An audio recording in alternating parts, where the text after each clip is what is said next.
Thank you. તો basically વાત ટૂંકી છે પણ ગુજરાતીમાં જ છે એટલે સાવ દેશી વાતો છે. બીમારી પાસે કઈ અંગ્રેજીમાં વાત નથી. ચાલશે ને?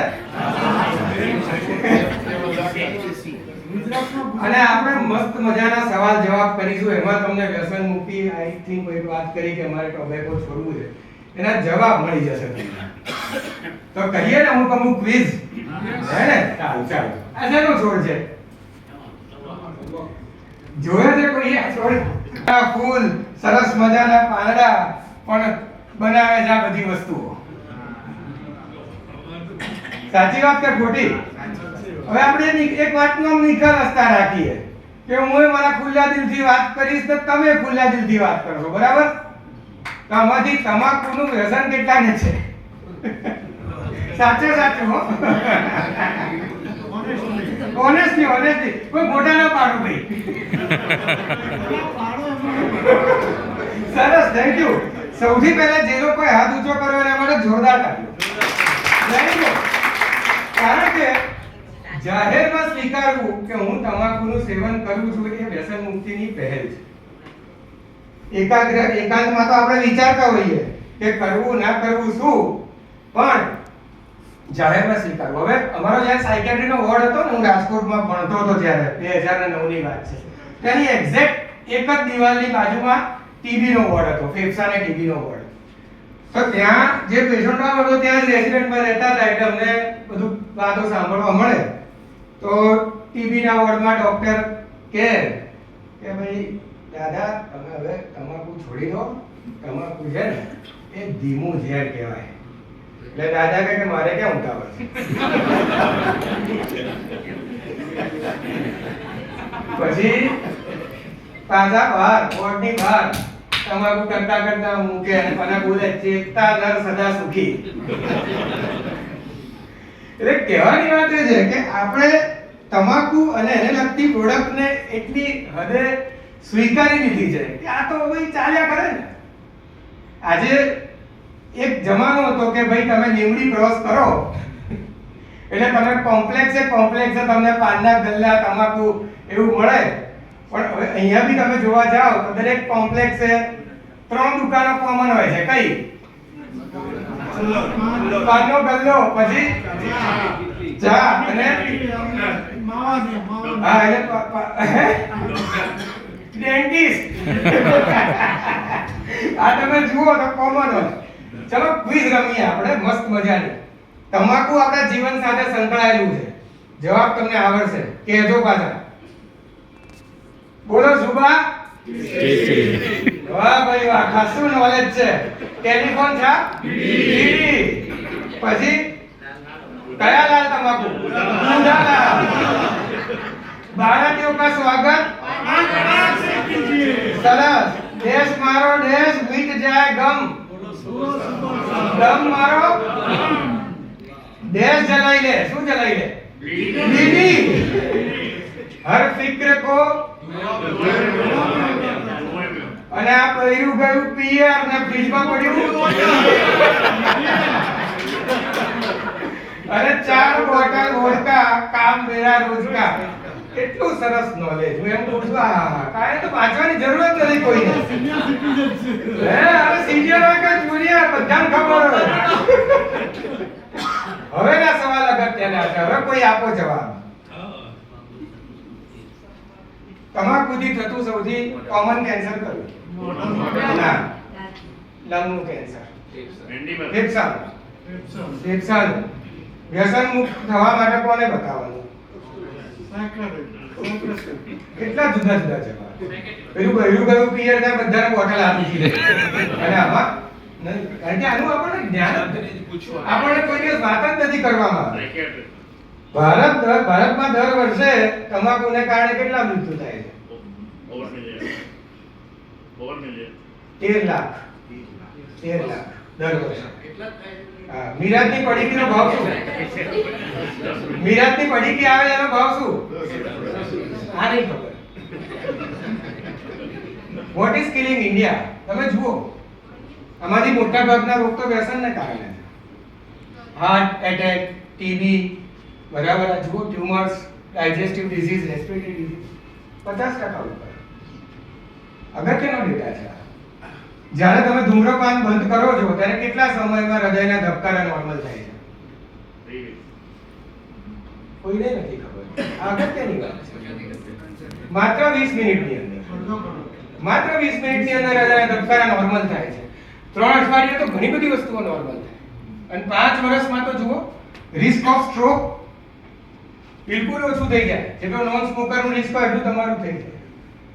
આપણે ક્યારે આ માહિતી ડોક્ટર પાસે જઈએ ત્યારે ના બરાબર કહે છે, સાચું કહે છે, એ વાંચીએ છીએ. વ્યસન મુક્તિની સૌથી અસરકારક સારવાર કઈ? એ પણ કોઈ નથી. મનોબળ. ના. To say no. ના. To say no to tobacco. વ્યસન મુક્તિની સૌથી અસરકારક સારવાર છે કમ્બાઇન્ડ થેરાપી, સાયકોથેરાપી અને દવાઓની સારવાર, જેને ઇન્ટિગ્રેટિંગ મેડિસિન કહીએ છીએ. સૌથી અગત્યનો સવાલ છેલ્લો છે, શું આપણે વ્યસનને રોગ તરીકે ગણીએ છીએ? ના. ના. આ તો આદત છે, આ તો ટેવ છે. મનોબળ મજબૂત કરો ને કાલે છોડી દો. મારા મમ્મી મને બહુ વઢે છે, મારું બૈરા મને બોલે છે એટલે છોડ દઈએ ભાઈ. કારણ કે મને ટેન્શન આવ્યું એટલે મેં ચાલુ કર્યું હતું. જીવનમાં ટેન્શન ગયું એટલે હું છોડી દઈશ. એવું ક્યારેય થતું નથી. એવું ક્યારેય ના થાય.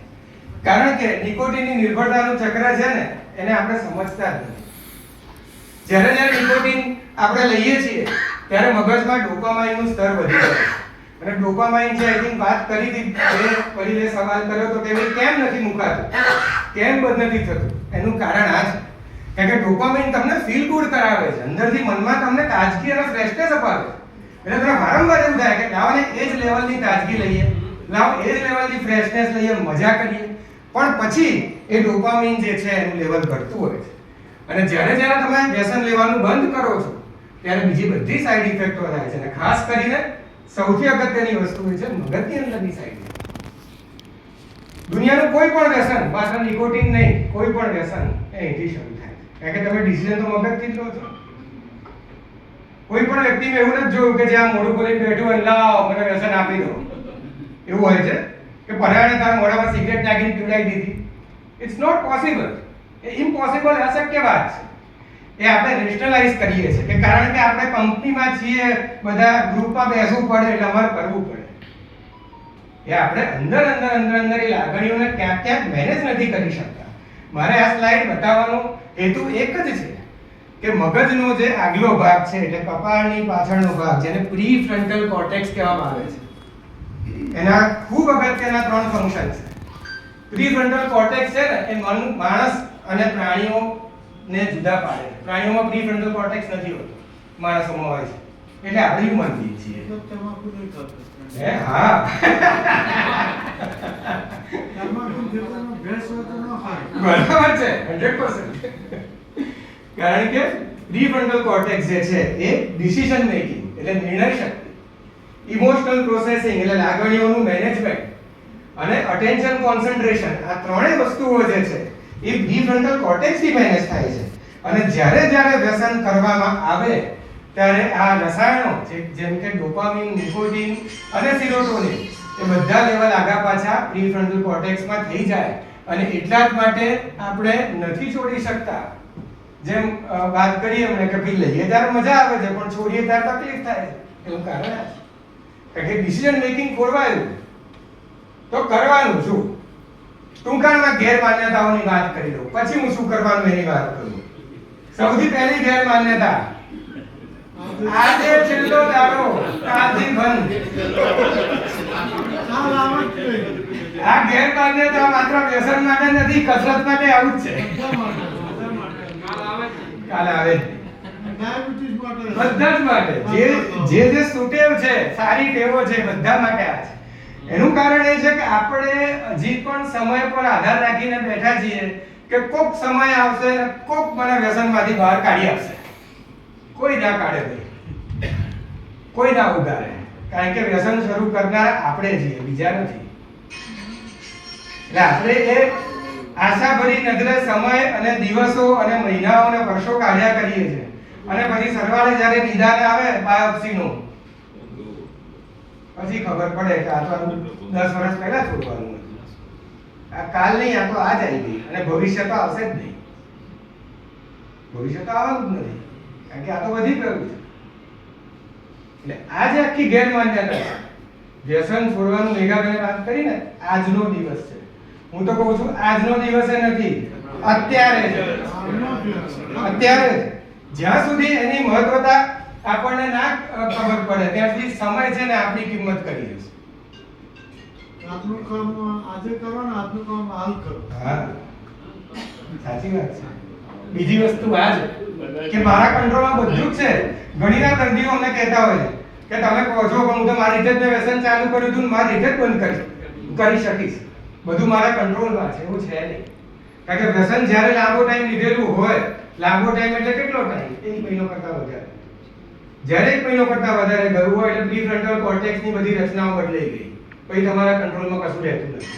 પછી રસાયણો તમને ચલાયા કરે છે. રસાયણોની બધી જ ગળમથલો તમને કંઈક ને કંઈક ક્રેવિંગ, કંઈક ને કંઈક માનસિક કાતો, કંઈક ને કંઈક મેમરીના ડિસ્ટર્બન્સ, ઇરિટેશન, ગુસ્સો, મૂડની પ્રોબ્લેમો એ બધું અપાયા કરે છે. તમારા કંટ્રોલમાં કશું રહેતું જ નથી. વ્યસનના કંટ્રોલમાં તમારું જીવન આવતું જાય છે. બહુ જ કોમન સલાહ, મન મક્કમ કરી દો, છોડી દો. માટે એની દવા લેવી પડે એમ, આને માટે એની દવા પણ કરવી પડે, ડિપેન્ડિંગ અપોન સિવિયરિટી, કેટલી ગંભીરતાનું વ્યસન છે. બીજું, ધીમે ધીમે બંધ કરીશ. સાહેબ એકદમ તો નહીં થાય મારાથી, એકદમ તમે કહેશો નહીં થાય એવું તો રિપોર્ટ તમારે એકદમ જ આવશે. એ ધીમે ધીમે નહીં આવે કે આજે થોડું થોડું આવ્યું છે પછી ધીમે ધીમે કરીને 10 વર્ષે, એવું કોઈ દિવસ નહીં થાય. એવી રીતે મૃત્યુ પણ એકદમ જ આવશે. એવું નહીં, ફોન નહીં કરે, મેસેજ નહીં આવે કે ભાઈ તમારે હવે આટલા દિવસ છે. ધીમે ધીમે ક્યારેય બંધ ન થાય. વિજ્ઞાન એવું કહે છે કે બંધ કરવું હોય ઇમિડિયેટલી બંધ કરો, એની એન્ટી ક્રેવિંગ વિથડ્રોઅલની સારવાર કરો અને એમાંથી બહાર નીકળો. એને વળગી રહેવાથી ના તો તમે વ્યસન છોડો છો, ના તમે વ્યસનની માનસિકતા છોડી શકો છો. કારણ કે વ્યસન છોડવા માટેની માનસિકતા જેટલી મજબૂત હશે, બરાબર એટલું વ્યસન વહેલું છૂટશે. બીજી વાત છે આ કે પેટ સાફ નહીં આવે તો શું કરીશું સવારે? કબજિયાત થઈ જશે મને, સવારે મને ફૂંકવા દો. કોઈ ટોયલેટ જ નહીં કરે. હા, ઘણા લોકોને ચા માટે એવું છે, ટોયલેટ જ નથી. પણ એકચ્યુઅલી એક કન્ડિશનલ રિસ્પોન્સ છે. ખરેખર એકે નહીં ચા, નહીં તમાકુ, નહીં બીડી, એકેમાં એવા તત્વો છે જ નહીં કે તમને પેટ ફ્રેશ અપાવે. એ તો તમે લો છો ને તમારી પેટ અને આંતરડાની ગતિ એમને નોર્મલ થઈ જાય છે. એ તો તમને બધા હાસ ખુલાસીને આપણે ફ્રી થઈ ગયા. પણ એ કન્ડિશનલ રિસ્પોન્સને કારણે બી આપણે એવું કરીએ ના હું તો સવારની એક તો હું ચાલુ રાખીશ એ રીતનું આખું છે. બીજું કે આ ઘણીવાર લોકો અંદરથી બળાપો કાઢતા હોય, તમને મારા દુઃખની શું ખબર, તમે મને વ્યસન મુક્તિની સલાહ આપો છો, હું કેટલી પીડામાં છું તમને ખબર છે? મને ખબર છે વ્યસન જે કરતું હોય ને શું પીડા હોય મને ખબર છે, કારણ કે એનો અભ્યાસ મેં કર્યો છે. એવા લોકોને હું મળ્યો છું એટલે મને ચોક્કસપણે ખબર છે. અગત્યનો સવાલ એ નથી કે બીજા તમારી પીડા સમજી શકે છે કે નહીં. અગત્યનો સવાલ એ છે કે તમે તમારી પીડા સમજી શકો છો, એને ઓળખી શકો છો, એને એક્ઝેક્ટલી કયા તીવ્રતા, કઈ ઇમોશન છે એને તમે પારખી શકો છો. કારણ કે ઘણીવાર અપેક્ષા આપણે બીજા પાસે રાખીએ છીએ કે બીજા મને મદદ કરે, આ કરે. એ ના થાય. આપણે 100% પહેલા પોતાની જાતને ઓળખવી પડે ને તો જ આપણે આમાંથી બહાર આવી શકીએ. બધા મને ટોર્ચર કરે છે એટલે હું ચાલુ રાખું છું, આ બધા ઘણા બધા આવા બધા ગેરમાન્યતાઓ છે કે બીજા તો 17 જાતના વ્યસન કરે તો હું શું કામ બંધ કરું? તો બીજા તો ઘણી બધી સારી વસ્તુઓ કરે છે, તમે સારી વસ્તુ કેમ નથી કરતા? સરખામણી કરવી જ હોય તો સારી વસ્તુઓ નહીં કરીએ ને. એટલે આ બધા જ રેશનલાઇઝ થિંકિંગ છે.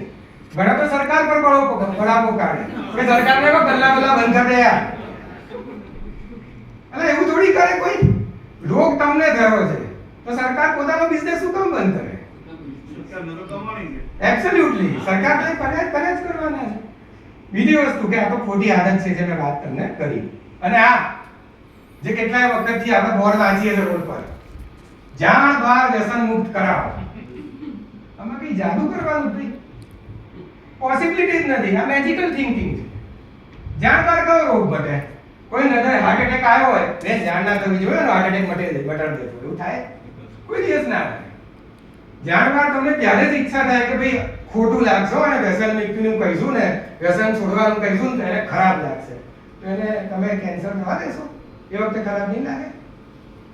એને સ્ટ્રોક આવશે ત્યારે ખરાબ નહીં લાગે? વાત ડરની છે, બે પક્ષે ડર છે. જેને વ્યસન છે એને ડર છે કે હું છોડીશ તો મને કંઈક થઈ જશે. અને જેના કેર ગીવર્સ કે ફેમિલી મેમ્બર્સ છે એને ડર છે કે હું કહીશ અને વધારે ટેન્શનમાં જતા રહેશે અને વધારે વ્યસન કરશે તો નક્કી કરવાનું એ છે કે શું અગત્યનું છે, જીવ અગત્યનો છે કે ડર અગત્યનો છે. અને આ છેલ્લી જે વાત છે એ છે આ છે. પછી મારું પ્રેઝન્ટેશન હું પૂરું કરીશ કે સૌથી પહેલી વાત એ છે કે જીવનને હા આપણે ત્યારે જ પાડી શકીએ કે જ્યારે આપણે સંપૂર્ણ અને ખુલ્લા મનથી આપણે સ્વીકારીએ અને આપણે સમજીએ કે ભાઈ ખરેખર આ એક રોગ છે કે જે મગજથી શરૂ થાય છે, એની પ્રોપર વૈજ્ઞાનિક રીતની સારવારો છે, એના પ્રોપર એક્સપર્ટ છે, એના સમયસર મદદ લેવાથી આ આપણે રોગમાંથી બહાર આવી શકીએ છીએ. બીજી વાત કે આ રોજ પ્રયત્નશીલ રહેવું પડે, એવરી ડે. યુએસએ માં તો એવા રિસર્ચ બી થયા છે કે one day at a time. આપણે એવું પૂછીએ કે કેટલા દિવસથી વ્યસન બંધ કર્યું? મેં એક દિવસ બંધ કર્યું. બીજા દિવસે મેં હજુ એક દિવસ બંધ કર્યું. ત્રીજા દિવસે મેં હજુ એક દિવસ બંધ કર્યું. One day at a time. એ મોટિવેશન જો જળવાઈ રહે તો આમાં તમને સફળતા મળી શકે.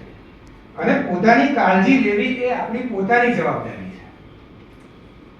એ જવાબદારી આપણે સહર્ષે સ્વીકારવી પડશે. ક્યાંક ને ક્યાંક બદલાવ માટે પહેલ કરવી પડશે, કારણ કે શરીર અને મગજની અંદર તો બદલાવ થઈ ગયા વ્યસન કર્યા પછી. તો એ પછીના બદલાવ હવે તો આપણે રિવર્સ ગિયરમાં ગાડી નાખવી પડશે ને, ત્યારે પાછા વ્યસન લેતા પહેલા જેવા આપણે હતા એ થઈ શકીશું. મેં તમને પૂરો ચાર્ટ બતાવ્યો કે વ્યસન બંધ કરીએ તો કેટલા બધા ફાયદા થાય છે. 5 વર્ષમાં તો સ્ટ્રોકનું રિસ્ક જ બિલકુલ ઝીરો થઈ જાય છે. અને લિસ્ટ બનાવવાની જે મેઘાબેને બી વાત કરી, 2 લિસ્ટ બનાવવાના આપણી પાસે તૈયાર રાખવાના. મોબાઈલમાં રાખો કે ચિઠ્ઠીમાં રાખો કે 2 લિસ્ટ, અને પર્સનલ હોય, એ કોઈ જનરલ લિસ્ટ ના હોય. પહેલું લિસ્ટ કેવી કઈ ઘટના છે, એવી કઈ વાતો છે કે કઈ જગ્યાઓ છે કે જેને કારણે તમને વ્યસન યાદ આવે છે. એ જગ્યાએ જવાનું નથી, એ લોકોને મળવાનું નથી, એ વાતની યાદ આવે તો મન બીજે ડાયવર્ટ કરવાનું. અને બીજું લિસ્ટ કે તમને કઈ પ્રવૃત્તિ એવી છે કે જે વ્યસનના વિચારોથી દૂર લઈ જાય છે. ઘણા લોકોને મ્યુઝિકમાં મજા આવતી હોય, ઘણા લોકોને ધાર્મિક પુસ્તકમાં મજા આવતી હોય, ઘણા લોકોને ભાઈબંધોને વાત કરવાની મજા આવતી હોય, ઘણાને 2-4 બહેનપણીઓ હોય તો એ લોકોને બહેનપણીઓ સાથે વાત કરવાની મજા આવતી હોય. તમારે લગતી પ્રવૃત્તિ કઈ છે એનું લિસ્ટ પણ, એટલે આ 2 લિસ્ટ તમને જ્યારે ઈચ્છા થશે, જ્યારે ક્રેવિંગ કે તલબ જે કહીએ છે ત્યારે 2 લિસ્ટ તમને કામમાં લાગશે.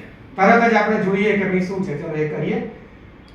અને વિજ્ઞાન પુરવાર કરી ચૂક્યું છે કે એ 30 મિનિટ પસાર થઈ ગઈ પછી પાછો બાઉટ 2 કલાક 4 કલાક 6 કલાક પછી આવે. બીજું કે પોતાની જાત સાથે પ્રામાણિકતા રાખી. આ ખૂબ અગત્યની વસ્તુ. આપણે બધા જ જૂઠું બોલીશું કે હું તો નથી ખાતો, બંધ કરી દીધું મેં, હું તો પાનના ગલે ખાતું બાતું બંધ કરાવી નાખ્યું મેં. પોતાની જાતને તો આપણે પ્રામાણિકતાથી જોઈ શકીએ, પોતાની જાતને ક્યારે એ કરીશું. એટલે બી 100% ઓનેસ્ટ વિથ યોરસેલ્ફ. અને તકલીફ વિશેની ચર્ચા કરવી જોઈએ, સલાહને સારવાર કરવી જોઈએ. સૌથી મહત્વપૂર્ણ વ્યક્તિ દુનિયામાં તમે પોતે છો. જ્યાં સુધી તમને એની ઓનરશિપ ન આવે ત્યાં સુધી આ વ્યસન મુક્તિ ન થઈ શકે. અને એવા વ્યક્તિઓનો સંપર્ક કરવો કે જે આપને મદદ કરી શકે. આમાં ઘણીવાર એવું હોય છે કે વ્યસન મુક્તિમાં એવા લોકો કે તમારો ભાઈબંધને કોન્ટેક્ટ કર્યો પણ ચાલો એ જ પીએ છે, એ તમને ક્યાં દેશે પીવાડવા? હા, એ તો એવું જ હોય. પણ પછી પહેલી મફત પાય. એવા ભાઈબંધોની વાત કરો કે બધા જ ભાઈબંધો છે ને મફત પાસે પણ સારવારનો 1 રૂપિયો નહીં આપે. બીજું કે સારવાર માટે તો રૂપિયો ના આપે તો કઈ નહીં, પણ તમારી સાથે ફોલો અપાય નહીં આવે, ગેરંટી સાથે કહું છું. વ્યસન કરવા જેટલા ગ્રુપમાં હાજર હોય છે ને એ સંપૂર્ણ સારવારમાં ડોક્ટર પાસે નહીં આવે, તમારી વાતે નહીં કરે અને ફોલો અપ નહીં આવે. કેમ ખબર છે? કારણ કે બીક છે મારું છોડાઈ જશે તો. એક્ઝેક્ટલી. એટલે આ બહુ અગત્યની વસ્તુ. છેલ્લી સ્લાઇડ છે. મેથ્સ કોને ફાવે છે? ગણિત કોને ફાવે છે? ચલો આપણે ગણતરી કરીએ. હમણાં કોઈએ કીધું કે મિરાજની પડીકી કેટલાની? 10 રૂપિયાની. એક દિવસની એક પડીકી લઈએ તો મહિનાના કેટલા રૂપિયા થાય? 300. વર્ષના 3 વર્ષના 10,800. એને એસઆઈપી માં મૂક્યા હોય કેટલા મળે? હા સર. 20% એસઆઈપી ચાલે, જબરજસ્ત જોરદાર એસઆઈપી ચાલતી હોય બરાબર, 20% એના કરો કેટલા મળે? 10,000 એટલે 2,000 12,000 રૂપિયા. તો 12,000 રૂપિયાનો તો ફાયદો તમને એમ ને થાય. આ તો મેં મિનિમમ કોસ્ટ કીધો. સિગરેટનું એક પેકેટ 100 રૂપિયાનું આવે છે. મિરાજ કોઈ એકથી પૂરું નથી થતું, 2-3 પેકેટ થતી હોય છે. આ તો પૈસાની ગણતરી તો સૌ કોઈ કરશે. હવે આપણે સમયની ગણતરી કરીએ. મિનિટો સરેરાશ 10 દિવસ જાય છે આપણા ટોટલ. 10 દિવસમાં જેટલી મિનિટો છે ને એ માત્ર વ્યક્તિ 30 મિનિટ વ્યસન કરતું હોય તો એટલી જાય. તે 10 દિવસમાં આપણે કેટલુંય કરી શકીએ, કેટલુંય ફરી શકીએ, કેટલુંય સારું જીવી શકીએ. એ વાતનો વિચાર જ્યારે પછી પડીકી હાથમાં લઈએ ને ત્યારે કરવાનો. ખાઈ લીધા પછી નહીં. કારણ કે પૈસાની ગણતરી સૌ કોઈ કરે છે, પણ સમયની ગણતરી કોઈ નથી કરતું. આપણને એવું થાય કે આપણી પાસે બહુ જ સમય છે, પણ એકચ્યુઅલી એ છે નહીં. તો આ જ વાત હતી. વ્યસન છોડવું હોય તો વૈજ્ઞાનિક અભિગમ આપણે અપનાવીશું, સ્વીકાર અને સમજણ, અને જે સારવારની વાત કરીએ. આપ સૌનો ખૂબ ખૂબ આભારી છું. ખાસ કરીને એસસીજી આસ્થા ઓન્કોલોજી ડોક્ટર કૌશુ સાહેબ અને મારા મિત્ર ડોક્ટર કરીમભાઈ, મેઘાબેન અને સૌ કોઈ ઓડિયન્સ અને વડીલોનો ખૂબ ખૂબ આભારી છું. Thank you so much for listening to me. Thank you.